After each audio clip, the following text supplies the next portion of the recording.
Hi guys, today we're going to do a real quick short video on levels and the use of levels and the different types and the difference between plumb and level. So as usual, my husband Daniel is going to help us with that, so I'll turn this around. Alright, the difference between plumb and level is when something is level, it is flat on a horizontal plane, and if it's plumb, it is straight up and down on a vertical plane. So this is a plumb bob. Some may know what it is, some may not, but this, as you can tell, no matter how I hold it or move it, it always will come back plumb, straight up and down. This tool has been around for thousands of years. This was one of the first building tools that they ever invented. An interesting thing with this, if you ever need to know a certain angle, you can take your carpenter square, hold it right here on your pivot point, and you know if it's straight up and down, it'll be on the 45-degree mark. You know that is plumb. Now, if you need to find another angle to make a mark, you can move it. Now you can see it's on the 60 there, so that's a 15-degree slope. Just something useful to know that you may need to do later on when you don't have a angle finder or something like that to find the slope for a roof or a vaulted ceiling or something like that. A more modern way to find plumb are these levels. This also will find level. So once you cut this on, it has different modes. When you look down at the ground here, you should be seeing, you can see that little red dot on that leaf right there.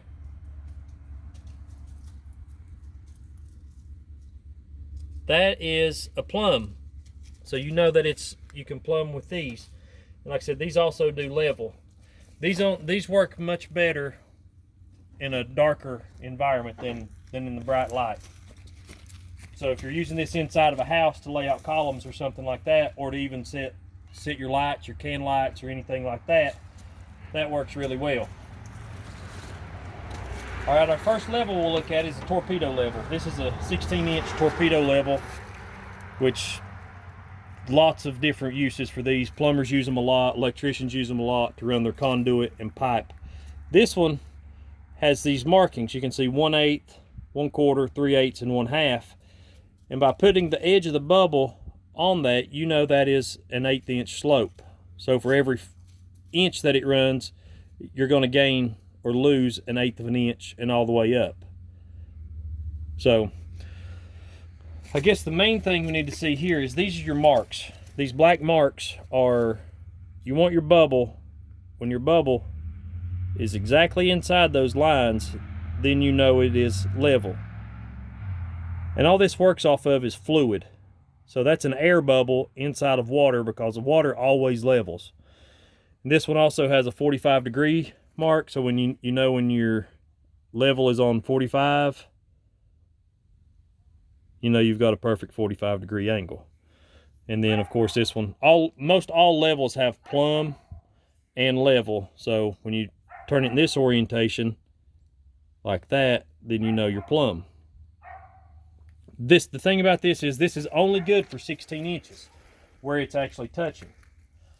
So if you have something that's longer than 16 inches, I don't recommend using that. Probably the most common size is a 4-foot level. What's different about this, it still has your vials for plumb level, but this one also is electronic, which offers you a lot more options. So when you cut it on here, once it zeroes, you can see that this is 0.295 degrees out of level. So in order to do that, and it's got your arrows to show you this side of the level needs to go down, this side of the level needs to go up to make it level. It also has,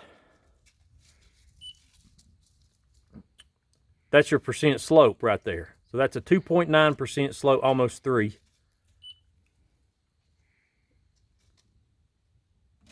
So this has lots, and it does, I mean, this is this is kind of your top of the line level. You can see here it's out 0.62 inch per foot. So that could help you as far as how much you need to know. If this line continued on for 20 feet, you could take that 0.62, multiply it by 20, and see how much you would have to raise it up. So these, I mean, these things are amazing, the technology in them. And then probably the last one we'll show you is what's called a plate level. So this big guy, which is pretty heavy, you can see these got these knobs right here on the top and the bottom.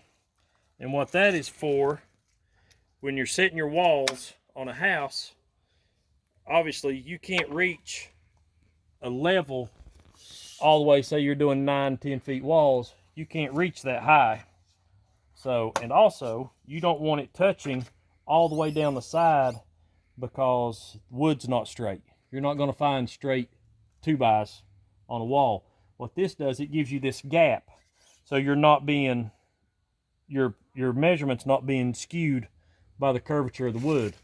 So what this does, if you know you've got if you're doing 10-foot ceilings, you pull this out to 10 feet. It's got markings on it right there, 10 feet. You can lock it back in. Now that won't move. You put this against your bottom plate. That up there will touch, the top will touch your top plate, and then you can level it in. I mean, this level is pretty much just used for framing, but it's a very good tool for framing compared to the old way. It's just much quicker than using the plumb bob method that you used to use.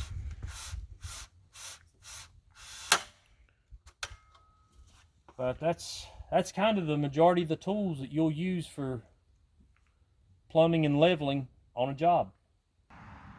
So we'll show you how to actually use a level to show when it is level. As you can see, your bubble here is on this side of your vial. So if it's on that side, you know the opposite side needs to be raised. So in order to make it level, you lift this end up until you get your bubble right in between those two lines. Now, most people will say, as long as it's between the lines, it's okay. But ideally, you want to shoot for it being right in the center. So you can see how much this is out of level off of my tailgate right here. Now, if we were going to do plumb, we would stand this up. And as you can see by looking at the vial, that it's showing the same thing. So if that's the case, you want to push it toward the way the bubble is. So once you push it over, it's kind of hard to do because I don't have anything solid to set it to. I'm just trying to do it freehand. But you want to get it right in the center there, and then you know that your level is plumb. Whatever you're trying to plumb is straight that way. And one thing I will say, levels, all levels are not level. So before you buy a level, I'll show you how to check them. So when you're in the store or whatever, and you put it down, it doesn't have to be a level surface, but you'll look at your vial and see where your bubble is, and you kind of see how much bubble is on this side of the line. And to check that, you just take and spin your level 180 degrees, put it back in the exact same spot, and you want to make sure that it's basically the same amount of bubble on this side.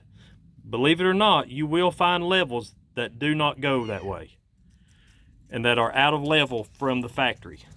The good thing is, with levels, I highly recommend you don't skimp on levels. You get what you pay for in a level. This one, lifetime guarantee. If anything ever goes out, you send it back, they either recalibrate it or they'll send you a brand new one. Other levels that you can get for cheaper won't do that. And you always want to have quality levels. So